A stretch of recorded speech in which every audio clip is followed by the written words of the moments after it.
Welcome, everybody. Today, we're going to discuss the topic of robotic grasping and the stuck jar leg problem. I've always been fascinated by the versatility of robots.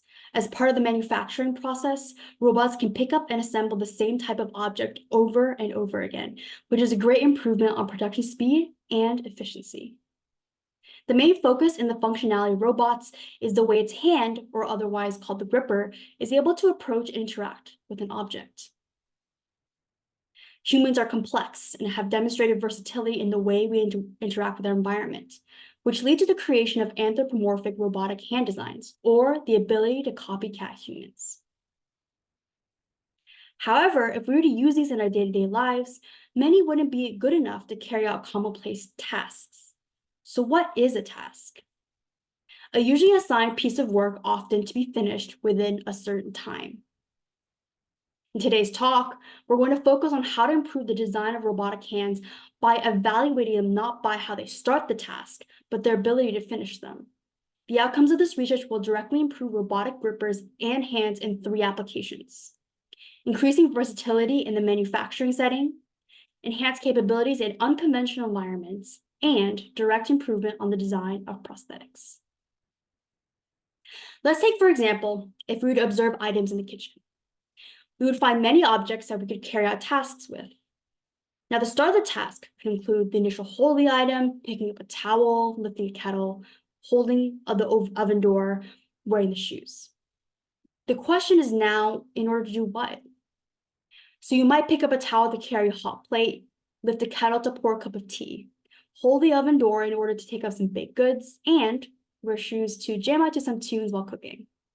These are only a few examples of how a task for each of these 4 objects can be defined.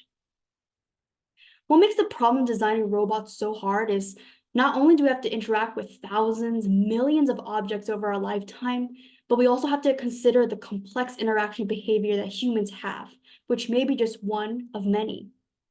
We need to consider how we grasp these objects. There has been an established taxonomy that categorizes the way a hand holds an object. Researchers have classified these 2 groups of grasp as precision and power. Precision depends on the use of the dexterity of the fingers, while power uses in conjunction with the palm to increase applied forces. Let's use a common example of a stuck jar lid and see what kind of grasp we can identify in this task. How many have found yourself in a situation with that jar? You first think that the use of their fingers is good enough. Then I take my second hand, squeeze harder at the bottom of the jar to twist. Then it's all hands on deck. I'm pressing the whole of my being in my hand to struggle and finally pry it open. Victory at last. But is it if we were to design a robot to do this? Let's break down what you or I have just experienced to observe what kind of strategies were employed to gain victory over that jar. Starting the task, I first used my fingers since I thought a simple twist could unscrew the lid. When that wasn't enough, I used my other hand to grasp the bottom of the jar while twisting.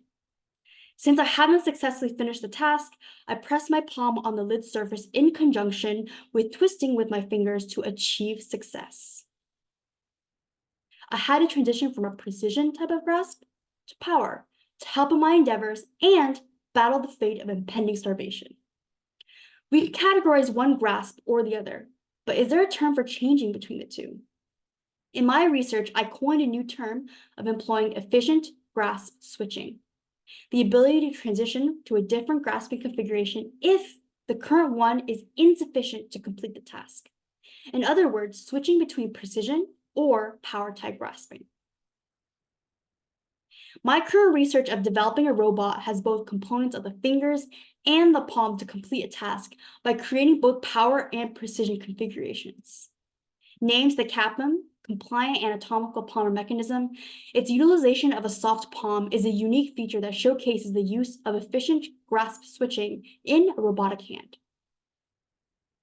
My research is a small slice of demonstrating this concept, but what is the goal or bigger picture we want this research idea to achieve? Let's rethink the way we evaluate and design robotic hands. It's not just what we interact with, but how. So next time you find yourself fighting that jar, think about efficient grasp switching. We can complete a task from start to finish and unstuck ourselves from that lid. Ask ourselves also if our robots can do the same.